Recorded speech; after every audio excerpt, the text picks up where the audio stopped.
that impacts trans youth and participation in women's sports. Here's Premier Smith on Monday and reaction from Ottawa today. This government does not turn to the notwithstanding clause unless the stakes warrant it.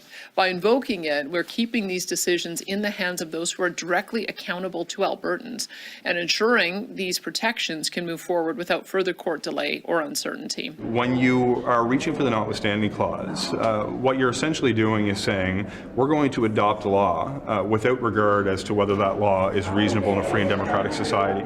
Oftentimes, you can actually have unintended consequences using a very blunt instrument. Okay, Jason, it's a blunt instrument, to use the Attorney General's phrase there, that gets used increasingly, with increasing frequency. This is the four pieces of legislation in Alberta in the past month. Yeah, I mean, Danielle Smith sometimes likes to say she wants to behave more like Quebec to get what she wants in Confederation. This is an auspicious way to do it, shall we say. The notwithstanding clause on the use of pronouns, the notwithstanding clause, kind of the constitutional nuclear button to prevent transgender girls from playing in particular water polo leagues. Like that's quite astonishing that they do this. And we're hearing more and more defense, certainly with the Supreme Court debate about or the hearing about the use of the notwithstanding clause the federal government has a stand. A lot of conservatives are talking about this and coming to the defense of this. Ontario, Saskatchewan, Alberta, other provinces, and so many of the defenses of this are talking about, well, it's within Alberta's right to do this. They're constitutionally allowed this as a part of the Constitution, but so often that overlooks whether they should. And was this necessary? What does this mean? What does this mean for rights? Danielle Smith keeps talking about how trans youth are should still feel welcome in this province, but I'm sure a lot of them will be saying right now, how? Yeah, Niigaan, it's an interesting one because it is in the Constitution. It's right there in Section 33. And the argument's it reminds me of the original Jurassic Park, right? People are arguing about whether they can do it, not whether they should do it. And we end up in this situation where it's increasingly frequently used. What are your thoughts on this one? I was listening to the interview just before this segment with Dr. Joss Reimer, and I counted how many times she said the phrase, "This is not happening." And I counted 8 times that she said it just in that short period that I listened to that interview. This is a pretty frequent way that Danielle Smith gets her work done.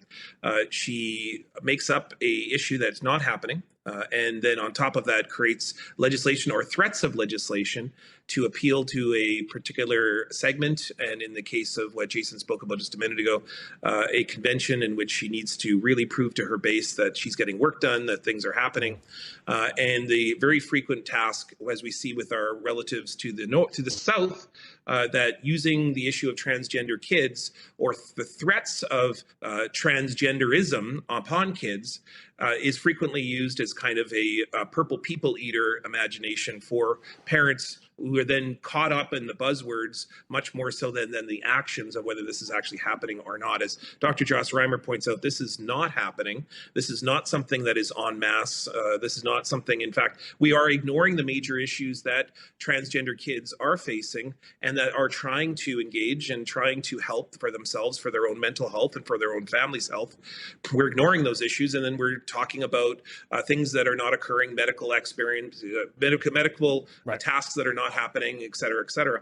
I mean, the real problem, of course, is that this is a real life issue for kids, and we really have to attend to the fact that there are suicides, there are mental health challenges as a result of being transgender, and if we don't approach those, then really what are we doing here? Shannon, your thoughts on this one? Yeah, that press conference she gave was sort of amazing because she is such a smooth communicator, and when she kind of pauses and trips over herself, you know she really doesn't have a place to go with it. So one of the reporters asked, are you using the notwithstanding clause because you think you're about to lose these various court cases that are in motion? And she sort of put her hand over her heart and said, absolutely not. It's just that we are so concerned with the safety of children. We can't afford to wait for the wheels of justice to turn slowly. We need to do something now. And then someone subsequently asked, well, what about the parts of this that have nothing to do with medical intervention, that are about pronouns or sports? Are you telling us that is such a dire issue that you have to do something about it? And she sort of just paused and had nothing to say. There was lots of justification in that press conference, again, about and this part is true. There is a lot of movement internationally on the standards and the thinking about treating trans youth, but there was a lot of talk from Ms. Smith about sort of following the medicine. You know how you do that? You let doctors and medical associations decide, or parents and patients. You don't come at the issue with a blunt hammer, as we've been saying. So it sure looks like kind of culture war, a sort of, political cudgel being wrapped in this like cuddly idea of, we simply want to protect Alberta's children. By the way, all of you are welcome here. You figure out how to live here and feel welcome.